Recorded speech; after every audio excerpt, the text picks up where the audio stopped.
আসসালামু আলাইকুম, সবাই কেমন আছেন? আজকে অনেক দিন পর ভিডিও করতেছি। ভিডিও তো করি না, আজকে অনেক দিন পর করতেছি। আমার লাউ শাক গাছ কিন্তু আমি যে জংলা দিয়ে দিচ্ছি, অনেক সুন্দর হয়েছে। আচ্ছা, গলা কিন্তু ভেঙে গেছে, পুরো গলায় ভাঙা। এখন ওই যে লাউ শাক গাছগুলোর আগাগুলো কাটা দিতে হবে। তো এই আগা কাটার জন্যই আসছি। আগা কাটতে অবশ্য লেট হয়ে গেছে, আরও আগে কাটা দরকার ছিল। আর এই যে শাকের কিছু ডাট, এগুলো কেটে দিতে হবে, মানে একটু নিড়াই দিতে হবে। তো ভাবছি যে তাহলে একটা ভিডিও করেই ফেলি, যেহেতু কাজই করবো, এই কারণে ভিডিও করা হয় না। সবাই তো জানিনি আম্মু অসুস্থ, এই কারণে সময় পাই না, ভিডিও করা হয় না। সময় পেলে করতাম, সময় পাই না। তারপরে মন মানসিকতাও ভালো না, সারাক্ষণ আম্মুকে নিয়ে থাকতে হয়, এই কারণে একটু ব্যস্তও আছি। সব মিলেই আর কি।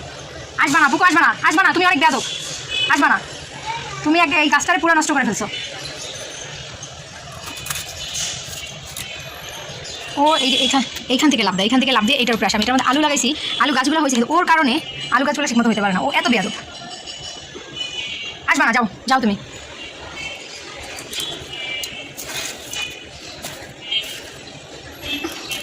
মানে কুমড়ো হোক না হোক, মিষ্টি কুমড়ো হোক না হোক, শাক কিন্তু খাওয়া যাবে। এই যে শাক যদি চিংড়ি মাছ দিয়ে রান্না হয়, সেই মজা লাগে, অনেক মজা হয়।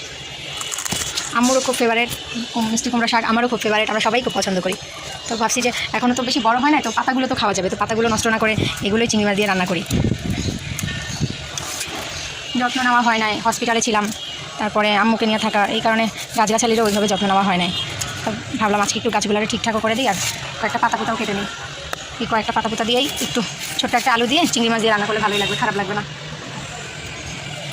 মাশাআল্লাহ, অনেক সুন্দর হয়েছে গাছ, আল্লাহর রহমত। আল্লাহ যে জিনিসে বরকত দেয় সেই জিনিস আসলেও সুন্দর হয়। আল্লাহর বরকতের কোনো তুলনা নেই। কুকুরকে আসতে না করছি না, এই জন্য দূর থেকেই দেখতেছে। এই যে আগাগুলো কেটে একদম ছাড়াই দিছি, এখন একদম সুন্দরভাবে হবে। এখন কিন্তু আর গাছ মানে জ্বালাবে না, গাছ অনেক সুন্দরভাবে হবে। গাছের বেশি পাতা পোতা থাকলেও এই পাতাগুলোর জন্য গাছে অনেক জঙ্গলি জঙ্গলি লাগতে ছিল। এখন এই যে হালকা করে দিছি, কয়েকদিনই দেখবেন যে একদম মানে আবার ছড়াই গেছে। আর এই যে আগা কেটে নিছি, সবগুলো আগা কেটে নিছি। যখন 10 পাতা ছাড়ে তখন এই যে এরকম করে আগা কেটে দিতে হয়। তো আমি কিন্তু সবগুলোর আগে কেটে নিয়ে আসছি। যে আগাগুলো কত সুন্দর হয়েছে মাশাআল্লাহ। এটা দিয়েই চিংড়ি মাছ দিয়ে একটা আলু দিয়ে ঝোল করবো, অনেক মজা হবে খেতে। হ্যাঁ পুকুও খাও। ভালো থাকবেন সবাই। আমার ভিডিও ভালো লাগলে লাইক করবেন, কমেন্ট করবেন, আর আমার আম্মুর জন্য বেশি বেশি দোয়া করবেন, আম্মুর জন্য খুব তাড়াতাড়ি সুস্থ হয়ে যায়। আল্লাহ হাফেজ।